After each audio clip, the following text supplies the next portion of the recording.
श्री शिवाय नमस्तुभ्यम हर हर महादेव। हम सबको पता है कि 30 अप्रैल अक्षय तृतीया का बहुत पावन सा शुभ दिन है।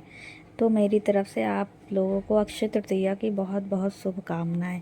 माँ लक्ष्मी का वास आप सभी के घर पे हमेशा बना रहे, यही मेरी कामना है।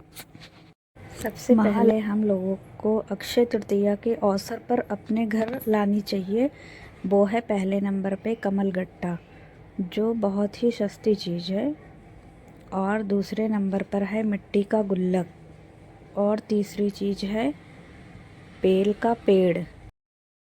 बैसाख महीने के अक्षय तृतीया पर आप बेल का पेड़ मंदिर के आसपास आप कहीं भी लगा दें, क्योंकि आप साल भर जो भी बेलपत्र चढ़ाते हैं, आप एक बेल का पेड़ लगाते हैं तो आपको उसका फल प्राप्त होता है। अब रही गोल्ड की बात, वो सुनिए।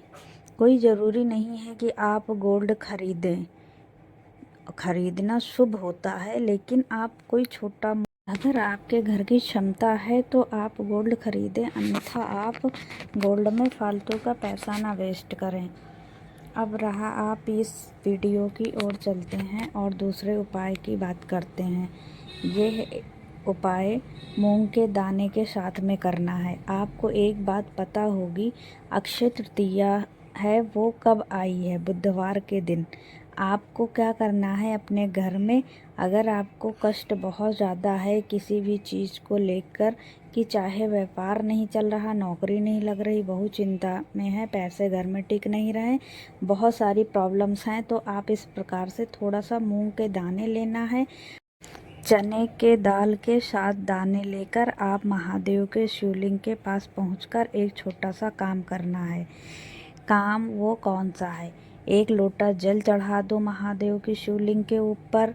किसके नाम से चढ़ाएंगे? जब बहुत ज़्यादा कष्ट बढ़ गए हैं तो आप लोगों को बताया गया है कि महादेव का कौन सा रूप ध्यान रखते हैं। अवधूतेश्वर महादेव के नाम से पहले जल चढ़ाने के बाद में आपके पास में जो 2 चीज़ हैं, एक तो आपके पास में मूंग के दाने हैं और साथ में चने के दाने। अब आप उसको माता अशोक सुंदरी के स्थान पर समर्पित कर देना। जल चढ़ाने के बाद जो मूंग के दाने हैं उन्हें 7 बार हाथ में लेकर महादेव के शिवलिंग के ऊपर से 7 बार घुमाएंगे। कितनी बार घुमाना है? 7 बार। और 7 बार घुमाने के बाद व्यक्ति के घर में जो परेशान है, किसी भी चीज़ को लेकर घर में कष्ट है, उसकी कामना करके फिर मूंग के दाने को महादेव की शिवलिंग के ऊपर अगर अक्षय तृतीया के अवसर पर इस तिथि पर समर्पित कर देते हैं तो कोई भी संकट तकलीफ हो, सब खत्म हो जाते हैं। आप लोगों को यहाँ पे 2 उपाय समझ में आ गए हैं। अब करना है आप लोगों को ये तीसरा उपाय, जो धन प्राप्ति का उपाय है। कोमल आम का एक पत्ता लेना है और उस पर लाल चंदन से श्री लिखना है। फिर इस आम के पत्ते को उठाना, महादेव के शिवलिंग के पास आना। मन हो तो जल चढ़ाओ, मन हो तो मत चढ़ाओ, लेकिन इस पत्ते को आप महादेव के शिवलिंग के ऊपर उल्टा समर्पित कर देना, क्योंकि उल्टा करेंगे तो उसमें जो श्री लिखा है वो महादेव के शिवलिंग पे टच होना चाहिए।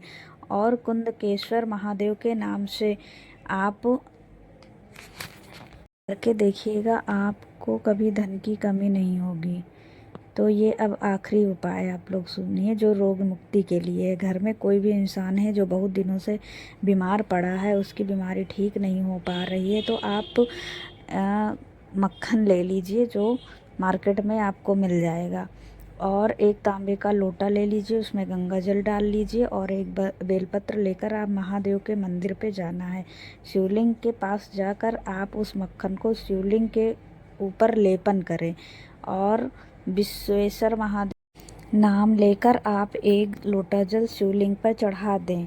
फिर उसके बाद देखें कि आप उस बीमार व्यक्ति कैसे बीमारियां दूर होती हैं। आप इस अक्षय तृतीया पे ये सारे उपाय आप ज़रूर करें।